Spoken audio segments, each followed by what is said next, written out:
Hello everyone, this is Rick and thanks for joining this tutorial. This is the 7th Excel 2007 tutorial, and I'm going to cover a couple things in here, and it's really talking about worksheet operations, but we're going to talk about name a range of cells, like a list for example.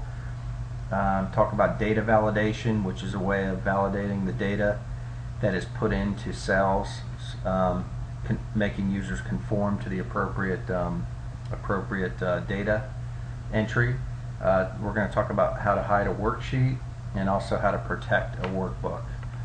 Okay, so jumping right in here, what I've done here is I've created just a basic template. And in this case, we're creating a mailing list. So this might be, you've got someone, you're collecting information from somebody, or you're having someone do data entry, and you just want to make sure they conform to appropriate standards and defaults. So for example, I'll start to fill this in and show you what an example here where we might use a list and data validation. So if we have an address and a user, Mike Smith lives at 123 Main Street, and we'll say they live in Miami, and then they live in Florida. So you might have a user type FLA, and then they might typo the zip code and put in 6 characters. Then they might put in, for the 4-digit extension, they might put in 3 characters. So this isn't going to work for a mailing code, because they'll have to be two character state codes. This has the wrong number of digits in it, and this has the wrong number of digits in it. So what we're going to do here is we want to validate this data. So we're going to get rid of that. And what I've done here is, if you look at sheet 2 here, I've created a list of the state codes. And what I've done is I've gone up here and I've named these. So what you do is highlight your cells that you want to create a list in. And to highlight them again, click on the cell A1, click and hold the left mouse button and just drag it down until you get to the last cell that you want in your range. And then whatever that name is there, highlight it and type the new name. So I'm going to call it state. And then if I go over here to my mailing list again, and I want to validate everything in this state column, I'm going to highlight the cells that I want to conform to that list, and then I click on, if I'm on the home button, I click on data validation. And over here we're looking at our validation criteria. So instead of allow any value, we say allow a list, and then the source we say equal to, and we just put the name of the list. Then click OK. You notice what happens here is it has a drop down list. If I try to type in FLA now, I get an error. Okay? So zip code, we know we always want it to be 5 characters. So I do the same thing. I highlight those cells, I click data validation, and I change it to text length, and I say is equal to, and then I put in the length, I put equals to 5, click OK. Same thing for the 4-digit extension. 4-digit zip code extension, I'm going to say text length equal to 4. Okay? So now I have to conform to this list.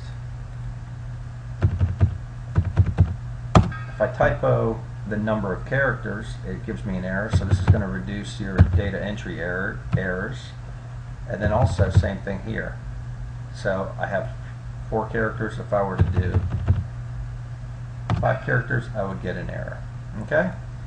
So one thing I want to mention here, if you need to edit this name range, right, let's say I wanted to come back and add in the Virgin Islands or something like that as a valid code, that would alter my name range. So what I could do there is I can go under formulas, and I can go to name manager under the define names category here, and you see it's here, and you can edit it here if you want to. For example, go to A51, for example. If you want to delete this whole range and just start from scratch, click delete, or you could even name a range here.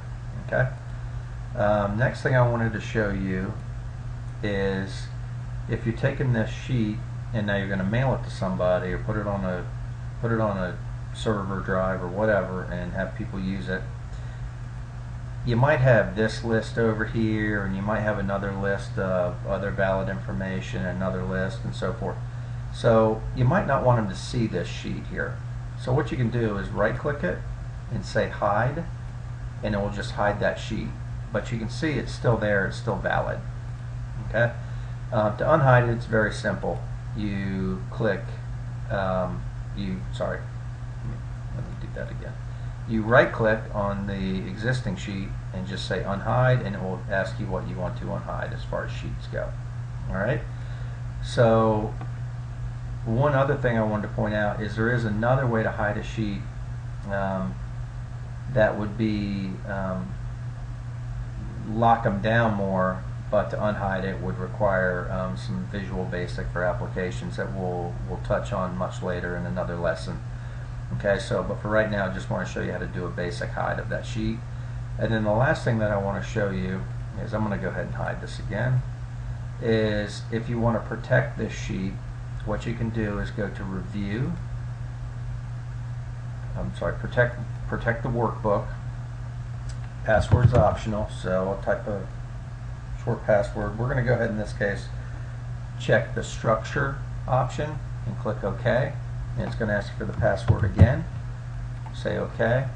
And what that's going to prevent people from doing is, if I give this to someone else, they can't go over here, they can't add a worksheet, they can't, if they right click, you notice that a lot of the options are gone, like insert, delete, rename, move, or copy. So they're not able to alter your sheet as easily, or they're not able to alter the overall workbook.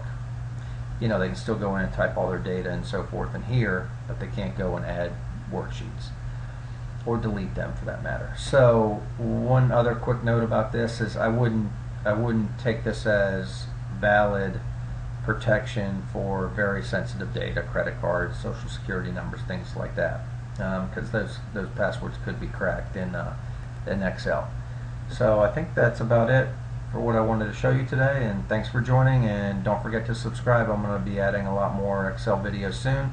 If you want to see anything in particular, let me know, and other topics, let me know also. Thanks.